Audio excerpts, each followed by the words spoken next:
আসসালামু আলাইকুম। কারিগরি শিক্ষা অধিদপ্তর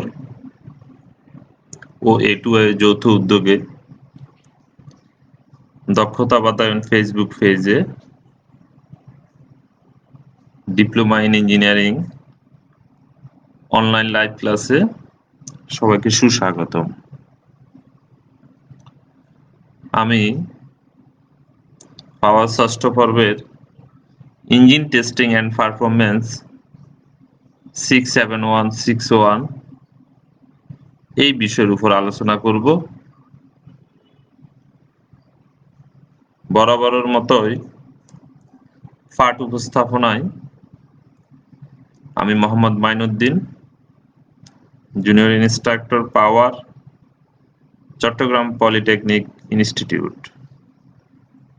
প্রিয় শিক্ষার্থী, আশা করি তোমরা সবাই ভালো আছো। আজকে আমি ইঞ্জিন টেস্টিং অ্যান্ড পারফরমেন্স বিষয়টির 13তম অধ্যায় অন্তর্দহন ইঞ্জিনের পারফরমেন্স থেকে আলোচনা করব। এই অন্তর্দহন ইঞ্জিনের পারফরমেন্স চ্যাপ্টারের আলোচ্য বিষয়সমূহের মধ্যে থাকবে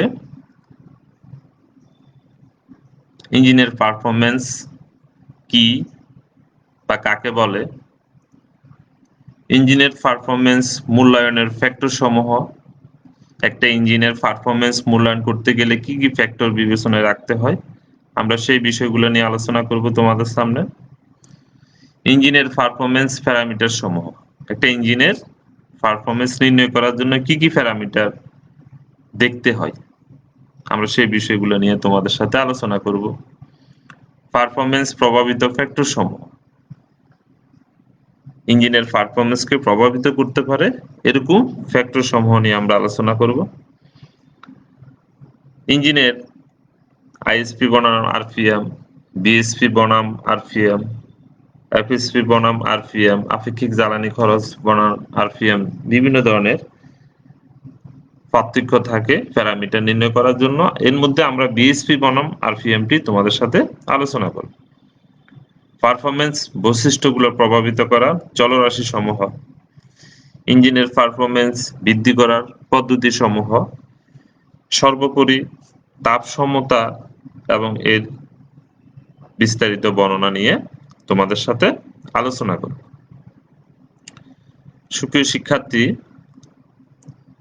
এখানে আমরা একটা বিষয় দেখতে পাচ্ছি, what is performance, what is performance, এবং এই পাশে আমরা দেখতে পাচ্ছি একটি গাড়ি।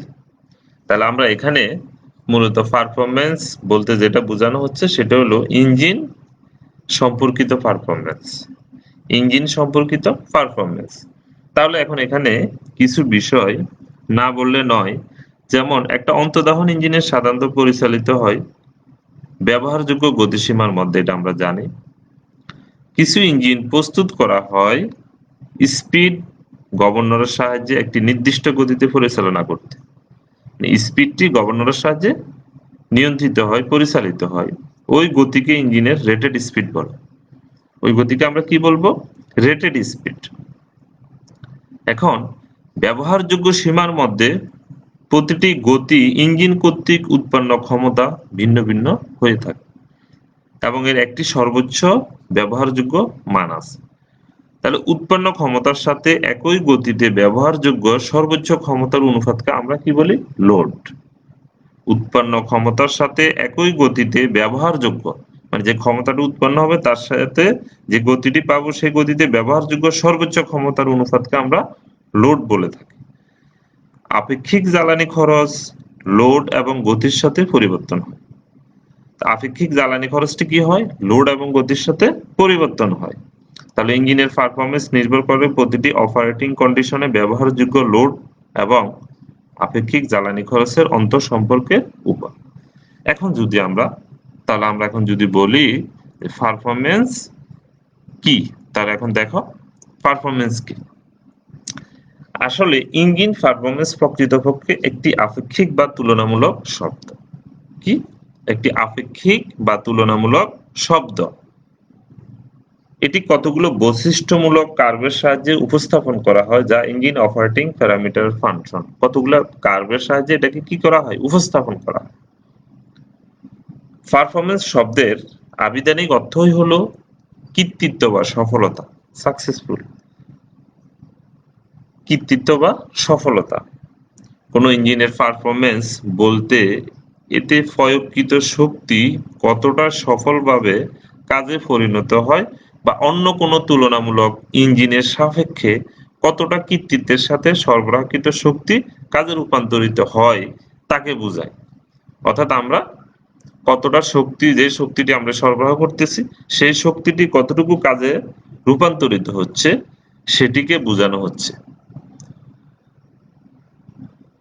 পূর্বে কোনো ইঞ্জিন প্রতি একক আয়তন দিয়ে কত অশ্বক্ষমতা উৎপন্ন করতে সক্ষম তা দিয়ে পারফরমেন্স তুলনা করা হতো, কিন্তু বর্তমানে পারফরমেন্স তুলনা করার জন্য অনেকগুলো প্যারামিটার আছে, প্যারামিটার ব্যবহার করা হয়। তাহলে আমরা নেক্সট দেখি আমাদের কি আছে। ইঞ্জিনের পারফরমেন্স মূল্যায়নের ফ্যাক্টর সমূহ। একটা ইঞ্জিনের পারফরমেন্স মূল্যায়ন করতে গেলে কি কি ফ্যাক্টর বিবেচনায় রাখতে হবে তাহলে আমরা দেখি। কতে কি বলছে? ব্যবহারযোগ্য গতিসীমার মধ্যে প্রতিটি গতিতে প্রাপ্ত সর্বোচ্চ ক্ষমতা বা টর্ক। আমরা যেই স্পিডে বা যেই গতিতে ইঞ্জিনটি চালাচ্ছি সেই গতিতে প্রাপ্ত সর্বোচ্চ ক্ষমতা বা টর্ক, এটা দিয়ে আমরা পারফরমেন্স মূল্যায়ন করতে পারবো, পারফরমেন্স মূল্যায়ন করতে সক্ষম হব। তাহলে কি বুঝলাম? ব্যবহারযোগ্য গতিসীমার মধ্যে প্রতিটি গতিতে প্রাপ্ত সর্বোচ্চ ক্ষমতা বা টর্ক। তাহলে আমরা সর্বোচ্চ ক্ষমতা বা টর্ক যেটি পাবো এটি দিয়ে আমরা ইঞ্জিনের পারফরমেন্স মূল্যায়ন করতে পারবো। খ, ব্যবহারযোগ্য গতিসীমার মধ্যে সমান সময়ের ব্যবধানে বিভিন্ন গতি নির্বাচন করা। তাহলে আমাদের একটা ইঞ্জিনকে সর্বোচ্চ পারফরমেন্স পেতে গেলে আমাদেরকে যেটি করতে হবে সেটি হলো নির্দিষ্ট ব্যবহারযোগ্য, আমরা যে ইঞ্জিনটি চালাচ্ছি সে চালানোর মধ্যে বিভিন্ন ধরনের গতি নির্বাচন করতে হবে। প্রিয় শিক্ষার্থী, এখানে একটা বিষয় লক্ষণীয়, সেটি হলো আমরা একটা গাড়িকে রাস্তায় যখন চালাই তখন স্পিডে চালাই, তখন আমরা লক্ষ্য করি চালক বিভিন্ন গতিতে গাড়িটি নির্বাচন করে। যেমন বিভিন্ন গিয়ারে, থার্ড গিয়ার, ফোর্থ গিয়ার, যে গাড়িতে যতটুকু সর্বোচ্চ গিয়ার দিয়ে সে পরিচালনা করে। তাহলে এক্ষেত্রে বলা হচ্ছে যে ব্যবহারযোগ্য গতিসীমার মধ্যে সমান সময়ের ব্যবধানে বিভিন্ন গতি নির্বাচন করা। তার মানে আমরা দীর্ঘ সময় ধরে সর্বোচ্চ গিয়ার দিয়ে পরিচালনা করব না, আমরা বিভিন্ন ধরনের গতি নির্বাচন করব, এতে আমাদের ইঞ্জিনের পারফরমেন্স বৃদ্ধি পাবে। ঘ, ব্যবহারযোগ্য পরিচালনার সীমার মধ্যে ব্রেক স্পেসিফিক জ্বালানি খরচ। ব্রেক স্পেসিফিক জ্বালানি খরচ, তাহলে আমাদেরকে যদি বেশি বেশি ইঞ্জিনের বিএসপি ব্যবহারযোগ্য শক্তি বেশি পেতে হয় তাহলে আমাদেরকে আপেক্ষিক জ্বালানি খরচের মধ্যে ব্রেক স্পেসিফিক জ্বালানি খরচ পরিচালনা সীমার মধ্যে রাখতে হবে। নির্দিষ্ট পরিচালনা সীমার জন্য ইঞ্জিনের নির্ভরযোগ্যতা টেকসই হওয়ার গুণ বা শক্তি।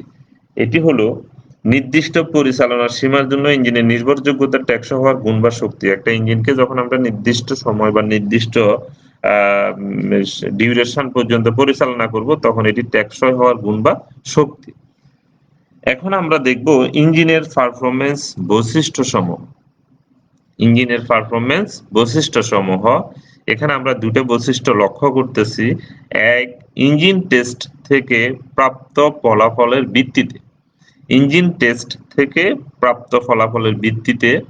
দুই, তাত্ত্বিক ডাটার ভিত্তিতে তাত্ত্বিক বিশ্লেষণের মাধ্যমে। তাত্ত্বিক ডাটার ভিত্তিতে তাত্ত্বিক বিশ্লেষণের মাধ্যমে, এই দুটি হলো ইঞ্জিনের পারফরমেন্স বৈশিষ্ট্য। আর উপরের ক, খ, ঘ, ঘ এগুলা হলো কি ইঞ্জিনের পারফরমেন্স মূল্যায়নের ক্ষেত্রে ফ্যাক্টর সমূহ। আশা করি তোমরা বুঝতে পেরেছ। এখন আমরা দেখি ইঞ্জিনের পারফরমেন্স প্যারামিটার সমূহ কি কি। কি দেখবো আমরা? ইঞ্জিনের পারফরমেন্স প্যারামিটার সমূহ কি কি? বর্তমানে প্রচলিত অন্তর্দহন ইঞ্জিনের পারফরমেন্স প্যারামিটার সমূহ হলো ব্রেক স্পেসিফিক জ্বালানি খরচ, যেটাকে আমরা বলি ব্রেক আপেক্ষিক জ্বালানি খরচ। এর একক কি? কেজি পার বিএসপি আওয়ার। আমরা যে ম্যাথ করছিলাম, ম্যাথের মধ্যে ছিল এটা, তোমরাও আশা করি বুঝতে পারছো। তাহলে আমরা ব্রেক স্পেসিফিক জ্বালানি খরচের এককটা আমরা কি পাই? সাধারণত কেজি বিএসপি আওয়ার।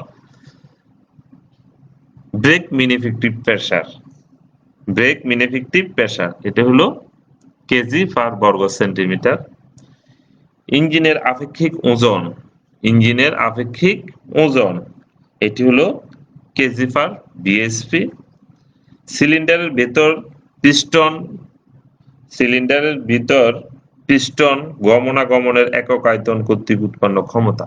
এখানে উৎপন্ন ক্ষমতাটা আমরা অশ্ব ক্ষমতা বা কিলোওয়াট অথবা ঘন সেন্টিমিটারে পেয়ে থাকি। এই বিষয়গুলো হলো ইঞ্জিনের পারফরমেন্স প্যারামিটার। এগুলা কি? ইঞ্জিনের পারফরমেন্স প্যারামিটার। তাহলে পরীক্ষায় যদি আমাদের আসে, ভবিষ্যতে আমাদের কাজে লাগে, তাহলে আমরা এটা আশা করি বলতে পারবো একটা ইঞ্জিনের পারফরমেন্স প্যারামিটার সমূহ কি কি। এখন আমরা দেখি ইঞ্জিনের পারফরমেন্স প্রভাবিত ফ্যাক্টর সমূহ। একটা ইঞ্জিনের পারফরমেন্স প্রভাবিত ফ্যাক্টর সমূহ, একটা ইঞ্জিনের কি কি পারফরমেন্স, কি কি বিষয়গুলো ইঞ্জিনের পারফরমেন্সকে প্রভাবিত করতে পারে। প্রভাবিত করতে পারে মানে কি? পরিবর্তন করতে পারে, পারফরমেন্স কম বেশি করে ফেলতে পারে। কথাটা বোঝা গেছে? একটা ইঞ্জিনের পারফরমেন্স কম বেশি করে ফেলতে পারে। এর জন্য আমরা দেখব এখন সেই ফ্যাক্টরগুলো কি কি।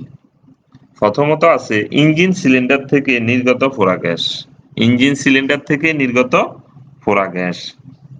তাহলে ইঞ্জিন সিলিন্ডার থেকে নির্গত পোড়া গ্যাস ইঞ্জিনের পারফরমেন্সকে প্রভাবিত করতে পারে। কিভাবে? একটা ইঞ্জিন সিলিন্ডার থেকে যেই পোড়া গ্যাস নির্গত হয়, আমরা জানি ইঞ্জিনের এক্সস্ট ম্যানিফোল্ডের এই গ্যাসের উপরে অনেক কিছু নির্ভর করে। আমরা গ্যাসটা দিয়ে পোড়া গ্যাস থেকে জানতে পারি ইঞ্জিনের রিচ মিক্সার ছিল নাকি লিন মিক্সার ছিল নাকি ইকোনমিক মিক্সার ছিল, কেমন পাওয়ার উৎপন্ন হয়েছে। পোড়া গ্যাসের অবস্থান থেকে আমরা সেই বিষয়টা বুঝতে পারি।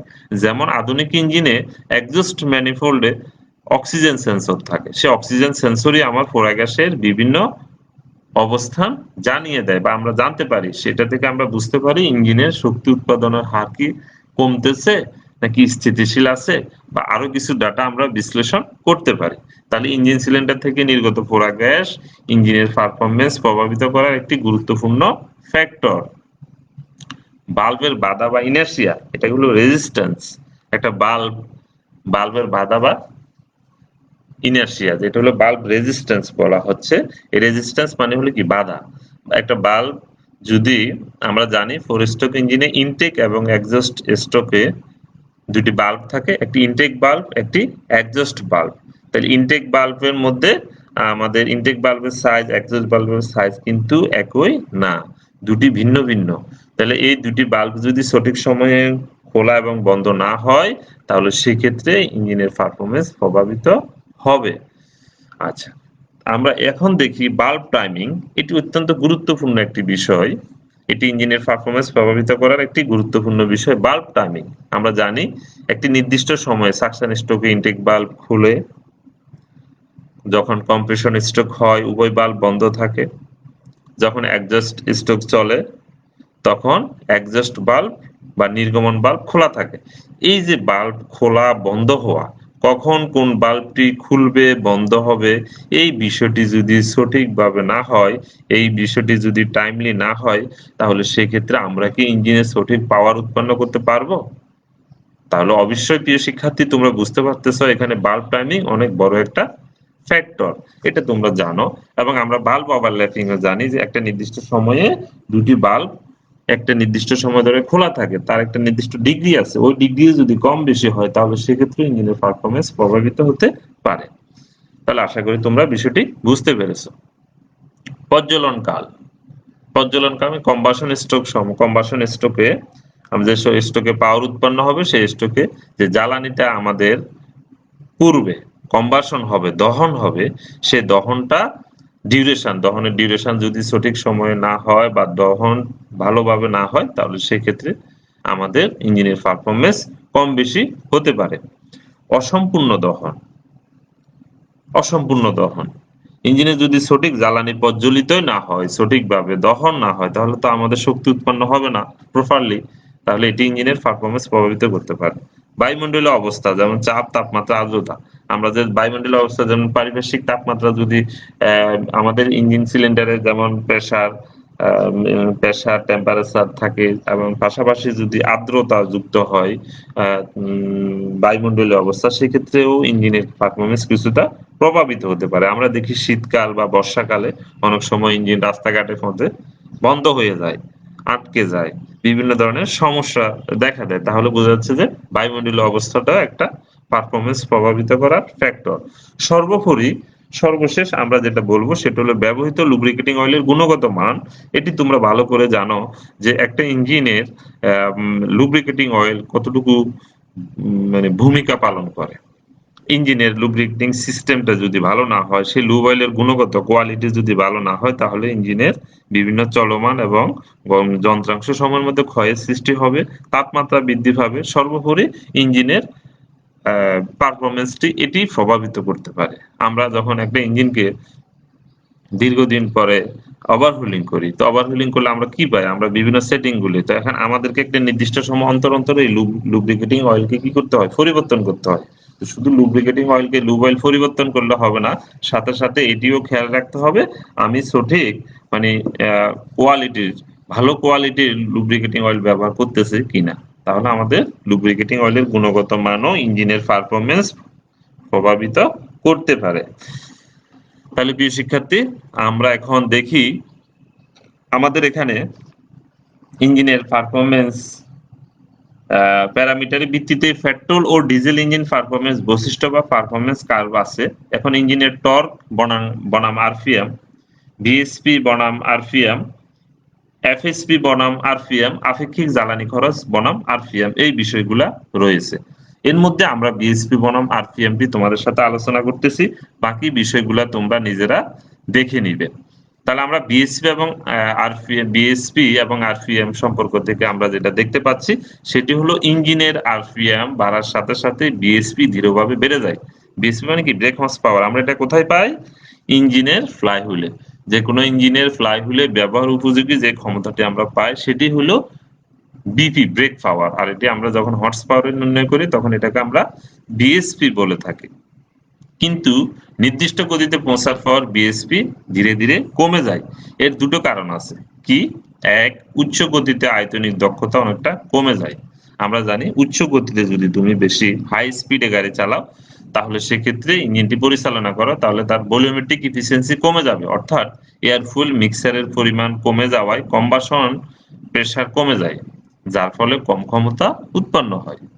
দুই, 1000 থেকে 3000 আরপিএম এর যে সকল ইঞ্জিন আছে, এ সকল ইঞ্জিনের ঘর্ষণ মানে ফ্রিকশন 5 গুণ বেড়ে যায়, ফলে ব্রেক অক্ষমতা কমে যায়।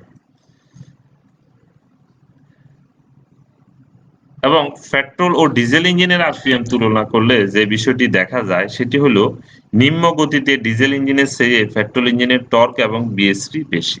নিম্ন গতিতে ডিজেল ইঞ্জিনের চেয়ে পেট্রোল ইঞ্জিনের টর্ক এবং বিএসপি বেশি।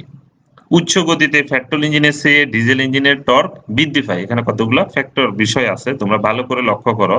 উচ্চ গতিতে পেট্রোল ইঞ্জিনের চেয়ে ডিজেল ইঞ্জিনের টর্ক বৃদ্ধি পায়। পেট্রোল ইঞ্জিনের বিএসপি কার্ভ সর্বোচ্চ মানে পৌঁছে, কিন্তু ডিজেল ইঞ্জিনের এরূপ ঘটে না।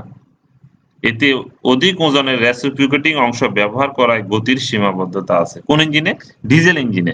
ডিজেল ইঞ্জিনে আমরা যেহেতু ভারী ভারী যন্ত্রাংশ ব্যবহার করি, এক্ষেত্রে গতির সীমাবদ্ধতা আছে। এখন আমরা যেটা দেখব সেটি হলো পারফরমেন্স বৈশিষ্ট্যগুলো প্রভাবিত করা চলরাশি সমূহ। পারফরমেন্স বৈশিষ্ট্যগুলো প্রভাবিত করা চলরাশি সমূহ। তাহলে দেখা যাক প্রিয় শিক্ষার্থী। ক, দহন হার ও স্পার্ক টাইমিং। দহন হার ও স্পার্ক টাইমিং আমরা এখানে কি দেখতে পাচ্ছি যে একটি ইঞ্জিনের আমরা এখানে দেখি স্পার্কের সময় এবং দহন হার এমনভাবে নিয়ন্ত্রিত হওয়া উচিত, এমনভাবে নিয়ন্ত্রিত হওয়া উচিত যেন সর্বোচ্চ চাপ পাওয়ার স্ট্রোকের যথাযথ সম্ভব কাছাকাছি এবং ইঞ্জিনের গতি থাকবে মসৃণ।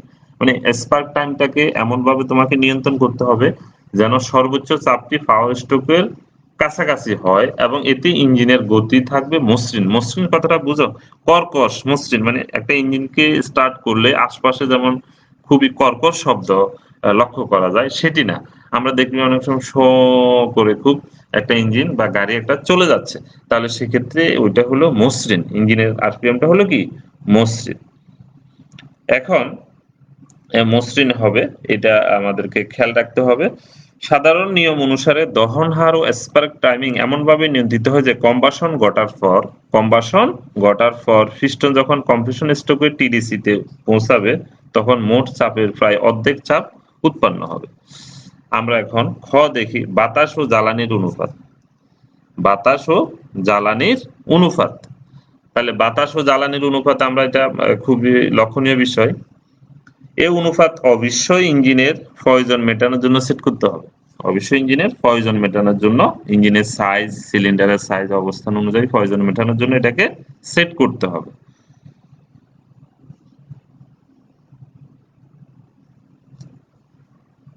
প্রয়োজনটি যেন সংগতিপূর্ণ হয় সেদিকেও আমাদেরকে খেয়াল রাখতে হবে। এটি সাধারণত স্ক্রুজিং স্পিডে যথাসম্ভব সবচেয়ে ভালো সাশ্রয়ী অনুপাতের কাছাকাছি সেট করা হয়। যখন সর্বোচ্চ পারফরমেন্স প্রয়োজন হয় তখন যথাসম্ভব সবচেয়ে ভালো পাওয়ার অনুপাতের কাছাকাছি সেট করতে হবে। আমাদেরকে সর্বোচ্চ পাওয়ার পেতে হলে এটা কি?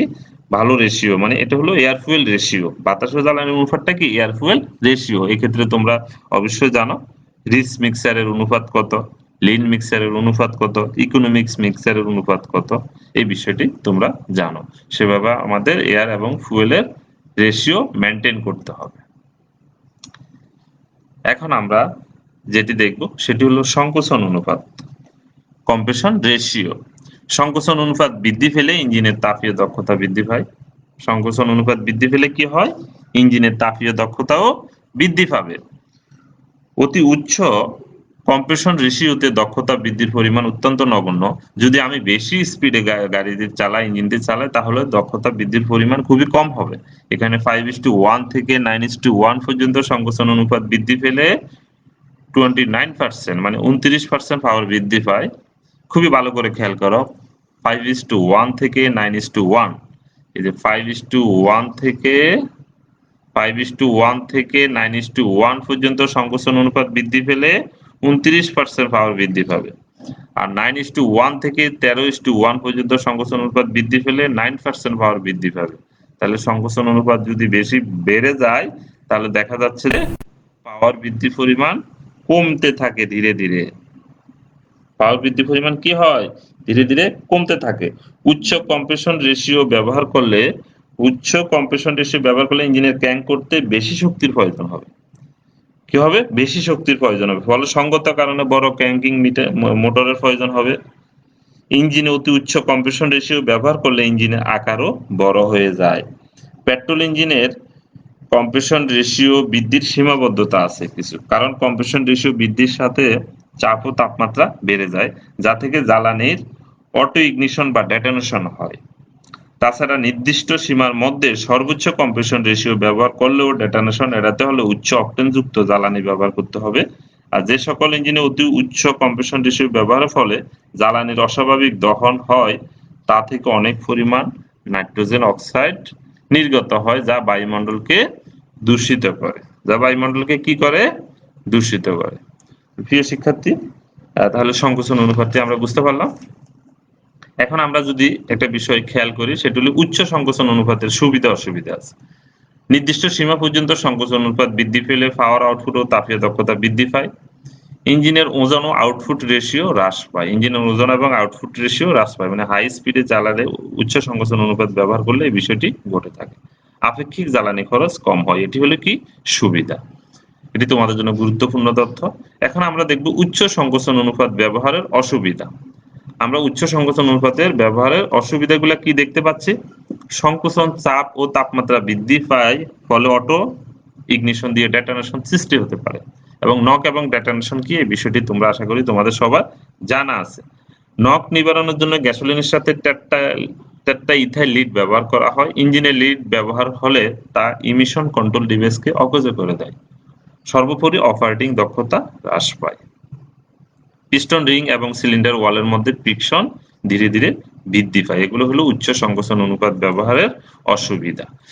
এখন আমরা দেখব পারফরম্যান্স বৈশিষ্ট্যগুলো প্রভাবিত করা চলমান যেটা আছে ইঞ্জিনের স্পিড। লো স্পিডে সিলিন্ডার ওয়ালে তাপ স্থানান্তরের বেশি সময় পায়, ফলে বেশি অনুপাতে হিট লস হয়। লো স্পিডে ইঞ্জিন সিলিন্ডারের ওয়ালে তাপ স্থানান্তরের জন্য সময় বেশি পায়, ফলে বেশি অনুপাতে হিট লস হয়। একটি নির্দিষ্ট পয়েন্টে উচ্চ গতিতে এয়ার খরচ বেশি এবং ইন্ডিকেটেড পাওয়ার বেশি উৎপন্ন হয়। উচ্চ গতিতে ফ্রিকশন পাওয়ার বেড়ে যায় এবং চলমান অংশের মধ্যে অধিক জড়তা বিদ্যমান থাকে। প্রবেশকৃত চার্জের ভর। প্রবেশকৃত চার্জের ভর। অধিক চার্জ ইঞ্জিনের প্রবেশে অধিক ক্ষমতা উৎপন্ন হয়। অধিক চার্জ ইঞ্জিনের প্রবেশে অধিক ক্ষমতা উৎপন্ন হয়।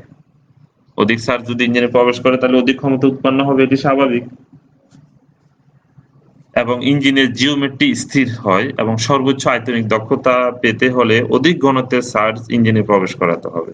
সর্বোচ্চ আয়তনিক দক্ষতা পেতে হলে অধিক ঘনত্বের চার্জ ইঞ্জিনে প্রবেশ করতে হবে। তাহলে আমরা কি পাবো? ইঞ্জিনের অধিক দক্ষতা পাবো। এখন আমরা দেখব তাপ ঘাটতি।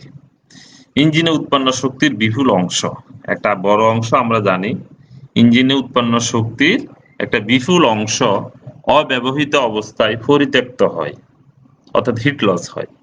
তো হিট লস হ্রাস করা গেলে ইঞ্জিনের পারফরমেন্স বৃদ্ধি পাবে। যেমন কুল্যান্টের তাপমাত্রা বেশি থাকলে কম্বাসন চেম্বারের চারিপাশের তাপমাত্রা ঢাল হ্রাস পায় এবং হিট লসের পরিমাণও হ্রাস পাবে। কিন্তু এই পদ্ধতির কিছু সীমাবদ্ধতা আছে। এই পদ্ধতির কি আছে? সীমাবদ্ধতা আছে, কারণ উচ্চ তাপমাত্রা ইঞ্জিনের যন্ত্রাংশ নষ্ট হয়ে যেতে পারে। উচ্চ তাপমাত্রা ইঞ্জিনের যন্ত্রাংশ নষ্ট হয়ে যেতে পারে। প্রিয় শিক্ষার্থী, এখন আমরা যেটি দেখব ইঞ্জিনের পারফরমেন্স বৃদ্ধি করার পদ্ধতিসমূহ। ইঞ্জিনের পারফরমেন্স বৃদ্ধি করার পদ্ধতিসমূহ, যে পদ্ধতিতে ইঞ্জিনের পারফরমেন্স বেশি পাওয়া যাবে ইঞ্জিন ডিজাইনারকে সেদিকে দৃষ্টি দিতে হবে। দুটি পদ্ধতিতে ইঞ্জিনের পারফরমেন্স বৃদ্ধি করা যেতে পারে। এক, শুরুতে ইঞ্জিনে অধিক শক্তি সরবরাহ করে। দুই, যে দক্ষতায় জ্বালানির শক্তি যান্ত্রিক শক্তিতে রূপান্তরিত হচ্ছে তা বৃদ্ধি করা। ইঞ্জিনের পারফরমেন্স বৃদ্ধি করার জন্য এখানে কিছু কথা রয়ে যাচ্ছে, সেটি হলো কম্বাসন চেম্বারে চার্জ প্রবেশের ভর বৃদ্ধি করে শক্তি সরবরাহ বৃদ্ধি করা যেতে পারে। আমরা শক্তি সরবরাহ কিভাবে বৃদ্ধি করব? কম্বাসন চেম্বারে চার্জ প্রবেশের মাধ্যমে। এর জন্য সুপার চার্জার একটি ভালো পদ্ধতি, এটি তোমরা জানো। আয়তনিক দক্ষতা বৃদ্ধি পেলে চার্জের ভরও বৃদ্ধি পাবে, আর পারফরমেন্স বৃদ্ধির জন্য ইঞ্জিনের গতি বাড়ানো যেতে পারে। কিন্তু এতে ফ্রিকশন লস বেড়ে যায় এবং একটি নির্দিষ্ট পয়েন্টের উপরে আয়তনিক দক্ষতাও হ্রাস পায়। ডেটোনেশন ব্যতীত জ্বালানির মান উন্নয়ন করলে পারফরমেন্স উন্নয়নে সহায়ক হতে পারে। এক্সজস্ট গ্যাসের শক্তি দিয়ে এক্সজস্ট টারবাইন চালিয়ে ইঞ্জিনের আউটপুট শ্যাফটে সরবরাহ করা যেতে পারে, এতে ইঞ্জিনের আউটপুট বৃদ্ধি পাবে। এ ধরনের বুস্টার ইঞ্জিনকে সাধারণত টার্বো কম্পাউন্ড ইঞ্জিন বলা হয়। টার্বো কম্পাউন্ড ইঞ্জিন বলে। তাহলে প্রিয় শিক্ষার্থী, টার্বো কম্পাউন্ড ইঞ্জিন কি কাকে বলে এটি আমরা বুঝতে পেরেছি। এখন আমরা যেটি দেখব তাপ সমতা। সর্বশেষ টপিকস, জ্বালানি দহনের ফলে ইঞ্জিন সিলিন্ডারের ভেতরে উৎপন্ন তাপের সবটুকু কাজে সম্পাদনে ব্যয়িত হয় না। সামান্য অংশ কাজে রূপান্তরিত হয়, বাকি অংশ এক্সজস্ট ও কুলিং সিস্টেম দিয়ে নিঃশেষিত হয়। কিছু অংশ বিকিরণের মাধ্যমে হারায়। আর ইঞ্জিন কর্তৃক প্রদত্ত তাপ বিভিন্ন খাতে বন্টন করার পদ্ধতিকে তাপ সমতা বলে। তাহলে তাপ সমতা কাকে বলে? ইঞ্জিন কর্তৃক প্রদত্ত তাপ বিভিন্ন খাতে বন্টন করার পদ্ধতিকে বন্টন করার পদ্ধতিকে তাপ সমতা বলে। আর যে তালিকার মাধ্যমে উৎপন্ন তাপ কোন কোন খাতে ব্যয় হয় তা প্রকাশ করা হয় তাকে কি বলা হয়? Heat balance sheet. এই তাপ সমতা তৈরির জন্য ইঞ্জিনকে একটি নির্দিষ্ট সময় লোড এবং স্পিডে চালানো হয়। নির্দিষ্ট সময় জ্বালানি খরচ নির্ণয় করে তা থেকে 1 মিনিটে জ্বালানি খরচ বের করা হয়। তাহলে জ্বালানির তাপীয় মান, কুলিং ওয়াটার ইঞ্জিনের প্রবেশের তাপমাত্রা, কুলিং ওয়াটারের ওজন, এক্সজস্ট গ্যাসের ও তাপমাত্রা রেকর্ড করা হয়। ইন্ডিকেটেড এবং ব্রেক পাওয়ার হিসাব করে বের করতে হয়। তাহলে তাপ সমতা থেকে আমরা অনেকগুলো বিষয় শিখলাম। তাপ সমতা কাকে বলে, হিট ব্যালেন্স শিট কি, হিট ব্যালেন্স শিট থেকে কি কি জিনিস নির্ণয় করা যায়। তাহলে প্রিয় শিক্ষার্থী, আমাদের আজকের মতো টপিকস এখানে শেষ হলো। এখন ক্লাস শেষে তোমাদের যথারীতি কিছু বাড়ির কাজ সব সময় থাকবে। সেটি হলো ইঞ্জিনের পারফরমেন্স কি, কাকে বলে এটি তোমরা শিখবে। ইঞ্জিনের পারফরমেন্স মূল্যায়নের ফ্যাক্টর সমূহ, প্যারামিটার সমূহ, প্রভাবিত করার ফ্যাক্টর সমূহ, এখানে বিএসপি বনাম আরপিএমটি আমি আলোচনা করছি, তোমরা বাকিগুলো আলোচনা করে নিবে। পারফরমেন্স বৈশিষ্ট্যগুলো প্রভাবিত করার চলরাশি, পারফরমেন্স বৃদ্ধি করার পদ্ধতি, হিট ব্যালেন্স শিট, তাপ সমতা এবং অতি সংক্ষিপ্ত এবং সংক্ষিপ্ত প্রশ্নসমূহ তোমাদের জন্য বাড়ির কাজ হিসাবে থাকবে। প্রিয় ছাত্রছাত্রী, আগামী ক্লাসের আলোচ্য বিষয় হবে এই 13তম অধ্যায়ের সর্বশেষ টপিকস অর্থাৎ গাণিতিক সমস্যা সমাধান নিয়ে। গাণিতিক সমস্যা সমাধান নিয়ে। সে পর্যন্ত সবাই সুস্থ থাকবে, ভালো থাকবে এবং এই ক্লাসটি পুনরায় দেখতে হলে তোমাদেরকে দক্ষতা বাতায়ন বা skills.gov.bd ওয়েবসাইটটি ভিজিট করো। ধন্যবাদ। আসসালামু আলাইকুম।